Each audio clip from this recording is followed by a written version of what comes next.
Hi, and thanks for logging on to the Daily DVAR Halacha. And here's a brand new Halacha for you for Thursday, the 17th of July. Here we go.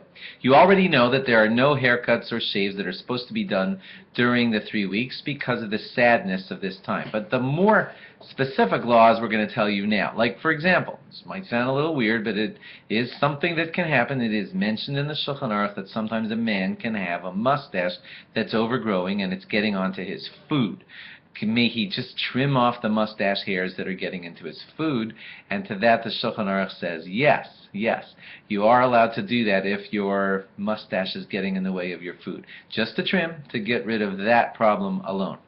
There are rabbis who say that, yes, it's true, you're allowed to do that, but not during the Shvuah, Shechal Bo Tisha B'Av, not during the actual week that has Tisha B'Av in it.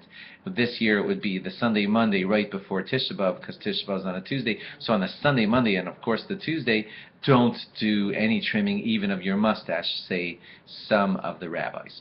Combing your hair is totally allowed during the 3 weeks. You don't have to consider that a problem at all. The Shulchan Aruch makes it clear that that's something that you can do without any guilt during the 3 weeks. If an adult wants to give a haircut to a child, there are a lot of rabbis who say that nope, no haircuts to children, and you, an adult who's keeping the laws of the 3 weeks, should not be giving a haircut to a child during the 3 weeks. If you're a barber and that's how you make your living, speak to your rabbi about it, and that's a whole other discussion.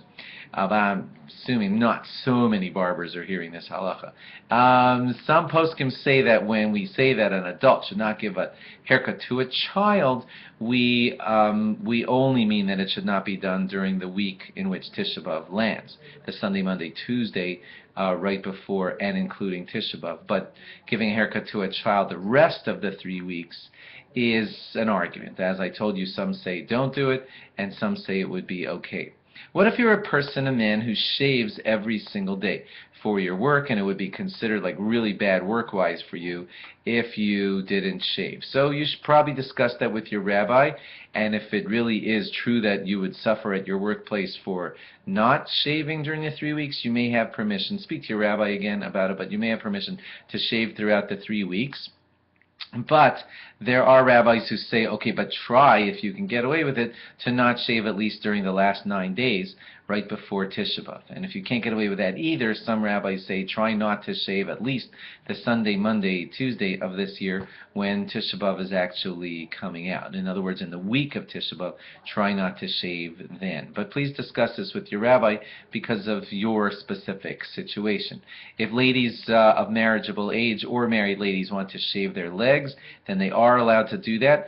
That's Rav Shimon Eider writes that in his book, and he heard that orally, not written down, but orally he heard that from Rav Moshe Feinstein Zatzal, that married ladies and ladies of marriageable age may shave their legs during the 3 weeks.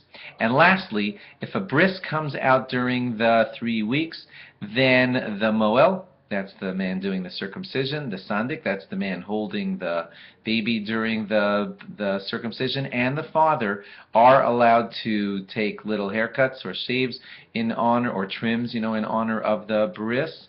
But that also is only allowed up until and not including the week in which Tisha B'Av falls. So again, the Sunday and the Monday and the Tuesday this year of Tisha B'Av week. So during that time we would ask even the Moel and the Sandik and the father to not take a shave or trim during that time. Thanks for logging on. Log on again tomorrow for more laws. Bye-bye.